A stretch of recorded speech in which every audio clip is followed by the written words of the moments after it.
Hi there. Before I get into my intro for this episode, I have a note about how the video format of the series is going to work moving forward. Whether you're using the Player's Handbook or free Basic Rules PDF, references to these documents are going to become more common. I'll be adding page references to the top left area of the screen during chalkboard segments, as I might not always call them out. PHB will be shorthand for Player's Handbook, while BR will be the Basic Rules PDF. I should also mention that this series isn't affiliated with Wizards of the Coast and is purely fan-made content. Portions of the materials used are properties of Wizards of the Coast. With housekeeping out of the way, let's get to the intro. Ability scores are at the very core of every D&D character. They are a number that represents how talented a character is within certain physical and mental disciplines. They'll affect how good your character is at using certain skills, magic, equipment, and more. This is where character building officially begins, so have your character sheet ready to go. In this episode, I will be showing you how to generate your ability scores, as well as what influence they have on your character.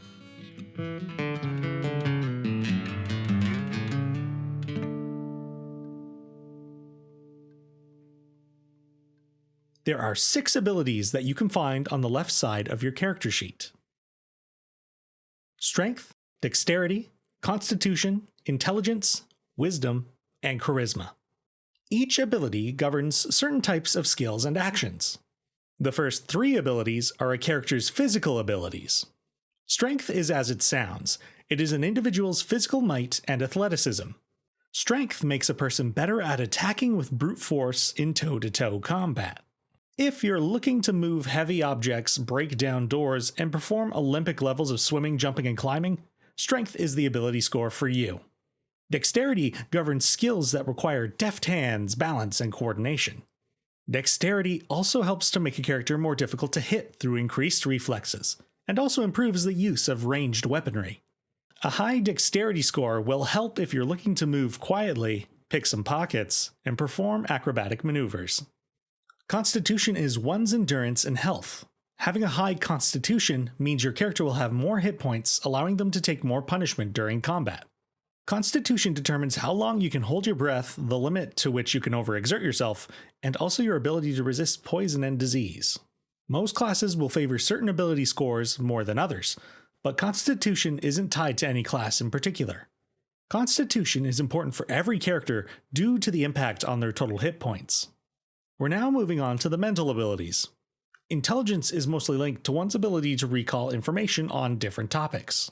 It helps to think of intelligence as book smarts, someone who has spent some time in study. Intelligence might be used to recall a piece of lore about a magical item, or to accurately forge a letter that is supposed to be from a specific organization. The 5th ability is Wisdom, one's intuition into the world and the people around them, the ability to perceive and sense. Where intelligence is more about knowing things, Wisdom is more based on feeling. Wisdom can be used to spot a secret door, read the intentions of others, and see through deception. Charisma is the strength of one's personality. Charisma can be used to deceive your way into a fancy ball, or inspire villagers to rise up using your leadership and example.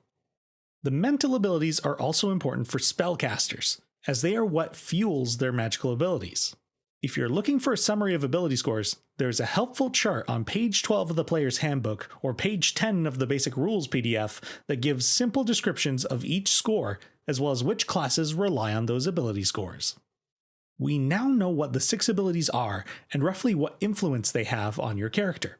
Soon we'll be generating some numbers that go into the box of each ability, and they become our ability scores.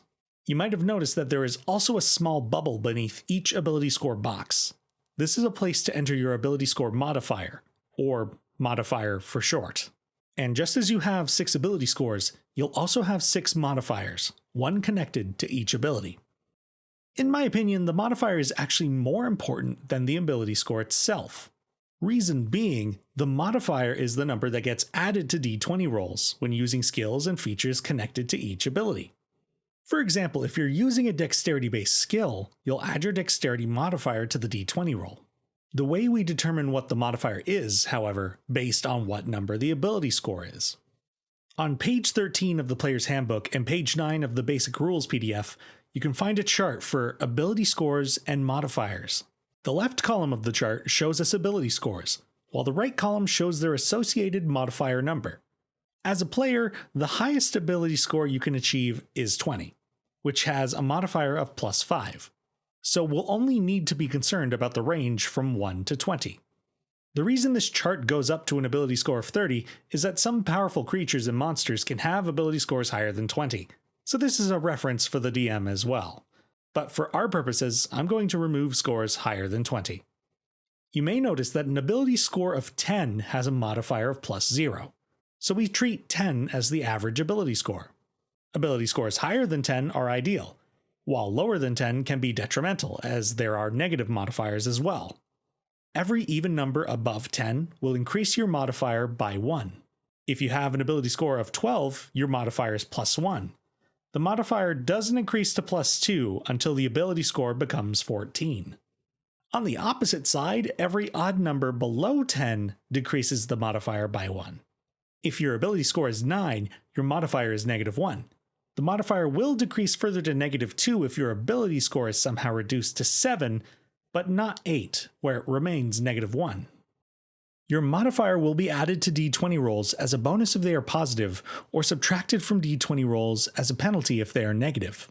To summarize, when it comes to ability scores, numbers above 10 are ideal, especially even numbers. And the higher the number, the higher the modifier. We now know the value of ability scores and modifiers, and it's now time for us to generate some of our own ability scores for our own character. There are multiple methods players and DMs use to determine character ability scores, and in this video we'll be going over 2 of them. Both can be found on page 13 of the Player's Handbook and 10 of the Basic Rules PDF. First is the standard 4d6 method. This is the default that D&D suggests for generating ability scores. First thing, roll 4 6-sided dice. Remove the lowest roll, leaving only 3 dice. Add up the total and record the number. Repeat this process 5 more times until you have 6 numbers. This method can result in numbers ranging from 3 to 18. These 6 numbers will be your ability scores. You can assign each score to any of the abilities as you see fit, based on the type of character you want to create. Some of the benefits of using this method is it offers some excitement and some fun.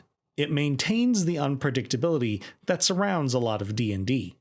One of the disadvantages of this method is the unpredictability can result in some characters being overpowered or underpowered. The second method is called the Customizing Ability Scores variant. A lot of people will just call it the point buy method. Each player receives 27 points that they can spend on ability scores. Looking at the ability score point cost chart, you choose a score you want to set an ability at, spending the required amount of points. For example, if you want an ability score of 12, you will need to spend 4 of your 27 points. The highest ability score you can get using this method is a 15, and you can't get a score lower than 8. As with the other method, you can put your scores into whichever ability you want. Some of the benefits of using the point buy method is it's more fair to all the players. It ensures an equal power balance. It also allows players to have more control. You can make a min-max array, which could be like 3 15s and 3 8s, or you can create an above average array, which is 3 13s and 3 12s, or anything in between. Some of the disadvantages are it's less exciting.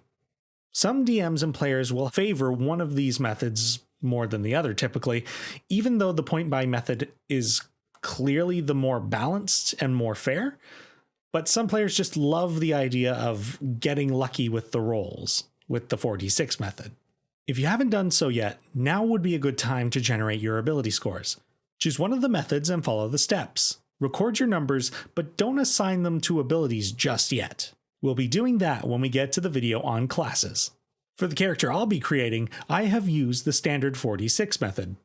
I have rolled a 14, a 15, a 7, a 14, a 12, and a 10.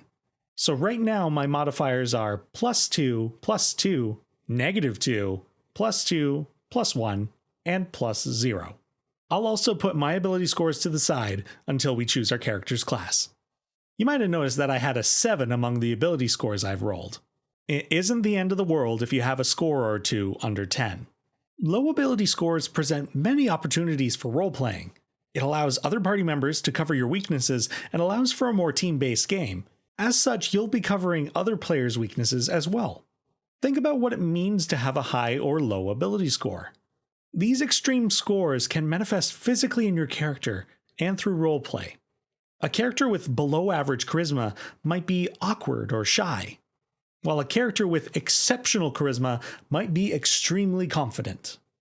Personally, I think characters are always more interesting if they have at least one ability score that is less than 10. It makes them more relatable. This brings us to the end of this discussion and generation of ability scores. In the Player's Handbook and Basic Rules PDF, they suggest before generating your ability scores, you should choose your race and class. However, I'm shaking things up. The reason I'm teaching it this way is because there's such an emphasis on ability scores as the core of a character. I feel it makes sense to teach ability scores first. But now that we have the core of our character, we need to consider our play style. What kind of fantasy hero do you want to play as? Do you want to use magic? Do you want to be sneaky or strong? In our next episode, we'll figure out those answers when we look at the options for our character's class. In the meantime, remember to be kind and play dicely.